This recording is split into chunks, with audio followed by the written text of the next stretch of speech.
바이든 24일 주요 장관 발표, 정권 출범 준비 민주당 총무청 압박에 경기부양한 타협 시도. 조 바이든 미국 대통령 당선인과 민주당이 본격적인 행동에 나섰다. 대선 결과에 불복하며 버티고 있는 도널드 트럼프 대통령을 의회의 행정부를 압박하기 시작했다. 의회에서도 강혼 전략을 번갈아 사용하고 있다. 첫 장관 명단 발표도 24일 현지 시간로 예고했다.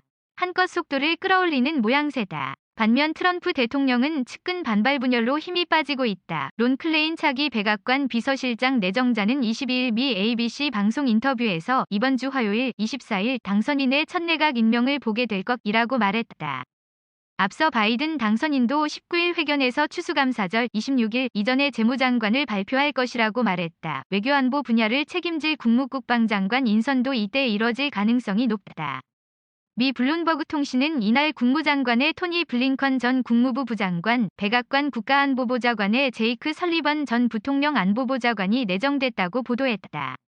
국방장관은 여성인 미셸 플러노이 전 국방부 정책차관이 유력하고 태미 더거스 민주당 상원의원도 후보로 거론된다. 이 같은 인선을 통해 미국인의 최대 명절인 추수감사절 밥상머리 인사뉴스로 대선 승리 확정과 바이든 행정부 출범을 각인시키려는 의도도 엿보인다. 민주당도 압박 수위를 높여가고 있다. 미 정치 전문 매체 폴리티코는 4명이 고참 민주당 하원의원들이 에밀리 머피 연방총무청 GSA 청장에게 바이든 대선 승리를 확정하지 않는 이유를 23일 브리핑해달라고 요청했다고 보도했다. 청문회 개최 경고도 나왔다고 한다.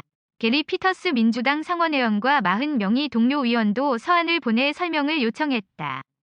GSA가 바이든 당선인의 승리를 확정하지 않는 바람에 예산 인력 지원을 받지 못하는 것은 물론 정부 브리핑과 연방수사국 FBI를 통한 인사검증도 시작하지 못한 상태다. 민주당이 GSA에 뿔이 난 이유다. 동시에 신종 코로나 바이러스 감염증 코로나19 대처 같은 시급한 현안 대처에도 속도를 높이고 있다.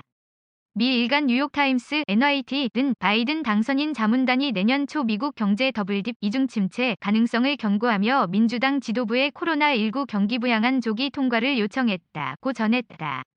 민주당은 2조 달러 2226조 원, 공화당은 5천억 달러 556조 원로 금액 차이가 커 합의하지 못했는데 민주당이 액수를 줄여서라도 일단 급한 불을 꺼야 한다는 주문이다. 민주당 입장에선 23일 미시간 펜실베이니아주 좌우 대선 개표 결과 인증도 중요하다.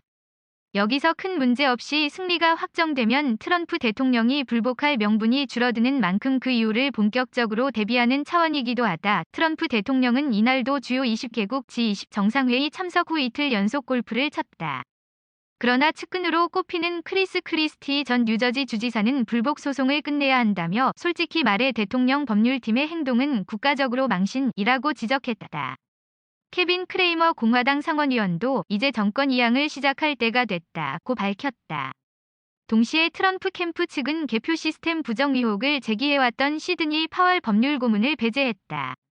엇갈린 메시지가 연달아 나오는 것 자체가 이미 트럼프 대통령 측의 혼란상을 반영한다는 분석도 있다.